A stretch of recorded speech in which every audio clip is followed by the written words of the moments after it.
All right, folks, today is Monday, July 6, 2020. Coming up on Roland Martin Unfiltered, COVID-19 cases explode all across the United States. We'll talk to a doctor about what that means and what America should be doing. Also, Donald Trump, why is he demanding an apology from NASCAR driver Bubba Wallace? He ain't getting one, but he's also defending Confederate statues and the Confederate flag.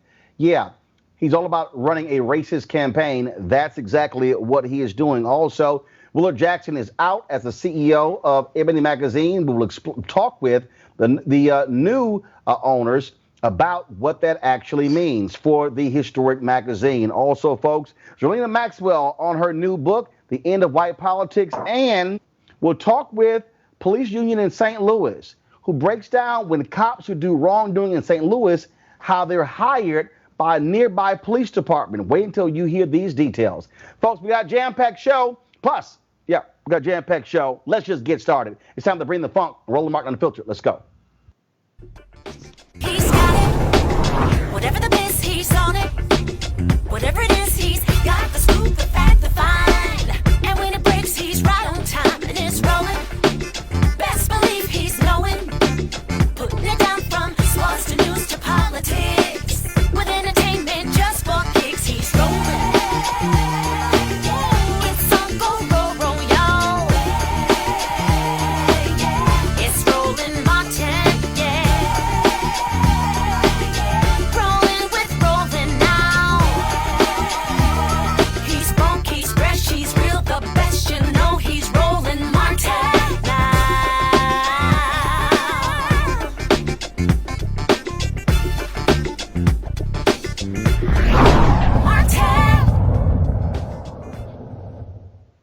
It was a hotter 4th of July when it came to COVID-19. More than 3 million cases now in the United States. Places like Texas and Florida are seeing record number of cases. Not only that, 132,000 people have died due to COVID-19. Also, 1.3 million are recovering. Now, here's the deal. You might hear that, but the reality is there are people who are having significant health issues, even though they are recovering. Let's get right to it with our guest right now, and that is Dr. Idris Abdur Rahman of the Twin Doctors TV. Doc, glad to have you back. How you doing? I'm doing well. Thanks for having me back. So let's talk about this here, because you have in these places like Texas and Florida, where they tried to reopen, all of a sudden did not go well, had to shut bars, had to shut restaurants. Now you get the governor of Texas saying, hey, now he fought county judges, he fought mayors when it came to require people to wear masks. Now all of a sudden he's realizing, yeah, those masks pretty damn good idea. Absolutely. So this is the thing. At the end of the day, you can't fight the science. This is a highly, highly contagious virus. And there is no way that you can prevent people from getting it if people are congregating like it does not exist. So Texas, Florida, those are all states that are a prime example of that. Before this virus was contained, folks were out doing their thing, and this is what ends up happening. So, unfortunately, this is what happens when people do not follow the science. And, I'm not going to get political, but we have a lack of direction in this country. Like, we don't have information or instructions coming from on high for what to do. So we have states and municipalities trying to figure out for themselves. And when people are putting money before health, this is what ends up happening. Now Donald Trump is saying, hey, it's no big deal. If you're young, pretty much you got a guaranteed chance to live. That's simply a lie. That is absolutely not true. So this is the thing. Before COVID-19 was ever a thing, the United States is becoming progressively less and less healthy. And part of that is because young people are becoming less and less healthy. This is the first generation that it is projected will not outlive their parents in terms of life expectancy. That's because of high blood pressure, diabetes, high cholesterol, things we used to see in older people. These are the comorbidities that unfortunately do not go well with COVID. So while the great majority of younger people will do okay, more and more will not because they have these comorbidities. And more importantly, they will take it home to their mom, their dad, their grandparents who will not do well. So yes, if you're younger, you may not die, but you can still become ill. You can die, but you can also be a danger to people around you. And that's what people just aren't getting. And again, when you start breaking down these numbers, when you start looking at really what's happening here, hospital beds are filling up like crazy in Florida, Miami, and Houston. Doctors are saying we simply don't have enough beds. And then when you hear people say, hey, if you're young, it's all good. You can pretty much, you're not going to die from it. But the reality is here. We're seeing these stories of people with significant health issues, diminished lung capacity, of the inability to do a lot of things they did beforehand. So explain to people the after effects, that even if you survive COVID-19, what your life may very well be like. And this is the thing, because this is new, we do not know. We're pretending like this is just a cold. You get over it and you're going to be fine. There have been multiple case studies out of China, out of Italy, of people that have quote unquote recovered, but they still have long-standing lung issues. There have even been cases of people that need lung transplants.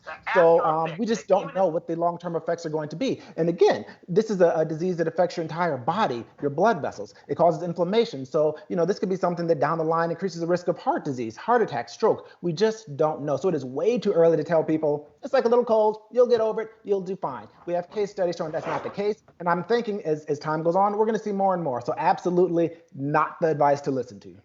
You've got these crazy ass folks who are fighting constantly about wearing masks. Others are also wearing the face shields. Now, so let's walk this thing through. Let's say you have the face shield.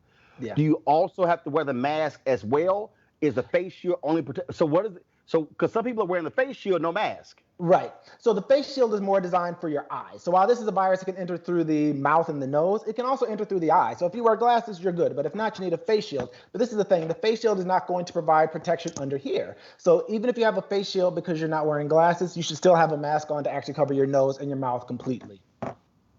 Okay. So you have that. Also, we now talk about masks. We have the whole deal going back and forth.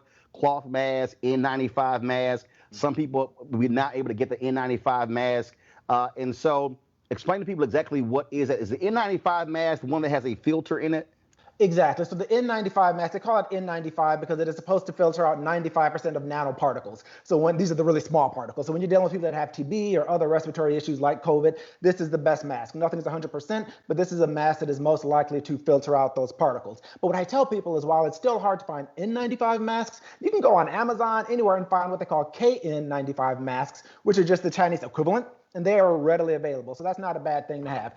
Those are the best masks. But they've actually done a study that shows that if you can't get an N95 mask, then cloth masks tend to be better than the, because you see people wearing these do-rags as well, Cloth masks, if you can't get an N95 or K95, are much better than a do-rag. But anything's better than nothing. But if you cannot get an N95 or KN95, then get a cloth mask. You're seeing these people who are losing their minds. I'm going to play this video right here. This is a woman acting a fool in Target. Finally, we meet the end of the road. I've been looking forward to this shit all my fucking life.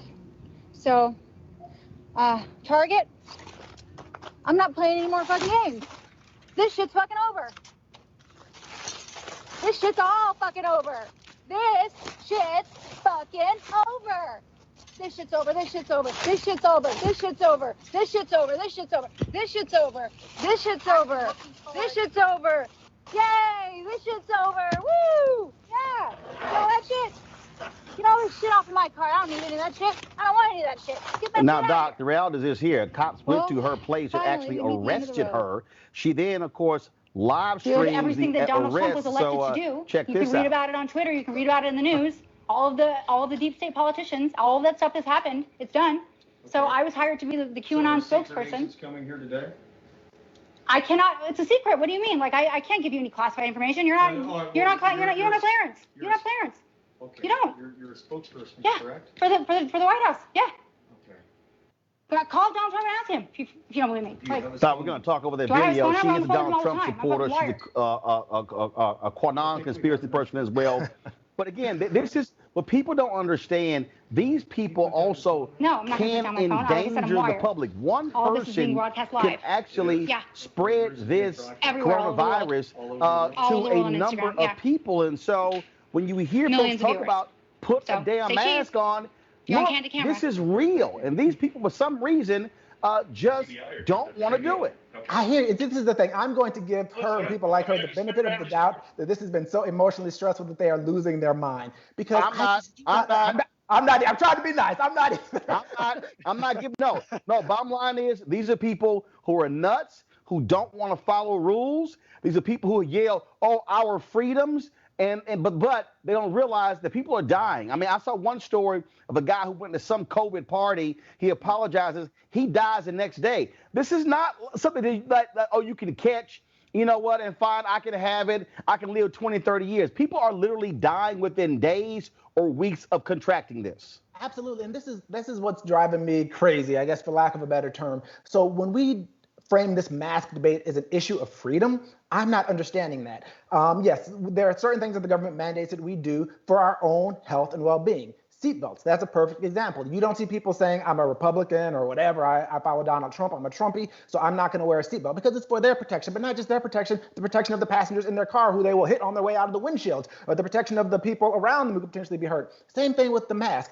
My wife and I had this discussion. I said, you know what, if the only person who met a bad end was the one that didn't wear a mask, I'm gonna preach to you wear a mask, but if you don't, that's your business. But like you said, unfortunately what happens is they don't wear a mask. They then go into contact with somebody else, because what we're finding is that up to 90% or more of people are either asymptomatic or minimally symptomatic, meaning they don't know they're infected. So they don't wear a mask, they get COVID. There was actually a study that shows that one person can infect up to 80 people, in terms of like exponential spread within the span of a week. So them not wearing a mask is not an issue of their freedom, it's an issue of public safety. And that's why I'm getting so tired of hearing this thing that it's an issue of freedom. The same people that are yelling and screaming about freedom for not wanting to wear a mask are the same ones that will protect the Second Amendment to the end. And I'm a gun owner, so nothing wrong with the Second Amendment, but these are the same people that protect the Second Amendment to the end. So they don't mind, government telling you what is okay when it's something that they want. But when it's something that they don't want to do, all of a sudden it's a big issue. And it's absolutely just driving me crazy. This is not an issue of personal freedom. It is strictly a matter of health. Well, and look, that's just the reality of what we're dealing with. Last point here. New York Times paid for this data that broke down the impact of COVID on Black folks and Latinos. Startling information. Yeah, absolutely. So this is the thing. So again, we're not understanding everything about COVID, but we've seen that Black people and brown people are disproportionately affected, and it's for a multitude of reasons. A, the fact that we tend to have more of those comorbid conditions, high cholesterol, high blood sugar, high blood pressure, but also it's that double whammy of we're not in a position where we can say, hey, I'm not going to, go to work. We're not in a position where we can social distance. And we don't have the same access to healthcare, both in terms of actually having healthcare and then the quality of that healthcare. So it is absolutely disproportionately affecting Black people and brown people. And I'll be honest with you, I'm not a big conspiracy theorist, but I think that is why it has not necessarily been taken as seriously in certain circles. Just like, the inner city drug problem wasn't a big deal until all of a sudden white folks were dying, then it became a national emergency. I think that if more people that look like the president and less people that look like us are being disproportionately affected, it might be taken a little bit more seriously. But that's just my opinion.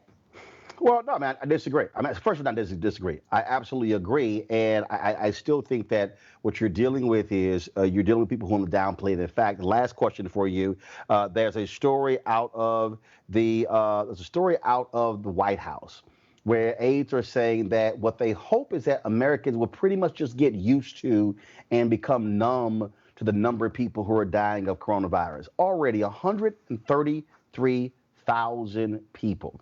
133,000 people have died from coronavirus. When you hear them say that okay, people will pretty much become numb to it, and then they will just accept living with this.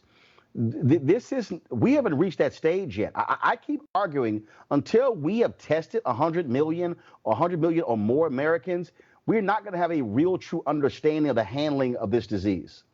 And that's the thing. So, it's very easy to hope that Americans will become numb to something that does not affect them. But as more people are diagnosed and as more people die, more people are going to be affected. And you can't be numb to something that affects you. But that is what happens when you have an administration that has no plan. They're not hoping that people are going to go numb to this in Germany and in Italy and in Spain because they got their crap together and they took care of it. They're hoping that folks are going to go numb to all the sickness and death here because they don't know what else to do. But as a physician, I mean, that sickens. It's like, really, you want us to just go numb to people dying and becoming ill? Like, that's just not human. I'm not even saying that's not the American way. That's just not the human way. That's ridiculous. And so, yeah, it's unfortunate. At the end of the day, what I keep arguing to black folks, look, don't play games with this. Keep your behind at home. Protect yourself. If you go out, limit in terms of what you do. Have maximum protection, because the reality is our folks are dying. I saw a tweet a little bit earlier that came from Ice-T, his father. His brother, his father, his son, and his sister all have it. Sebastian Telfair, former NBA player, his brother and his mother have died from it. I mean, this thing is just seriously impacting a lot of people of color. We do not have time. Look, if white folks want to run out there and run around with no mask and go to the beaches or whatever, but I'm sorry, we don't have that luxury. We do not. I agree 100%. All right, Doc, we certainly appreciate it. Thank you so very much. Thanks for having me. All right, folks. We were supposed to have Reverend Dr.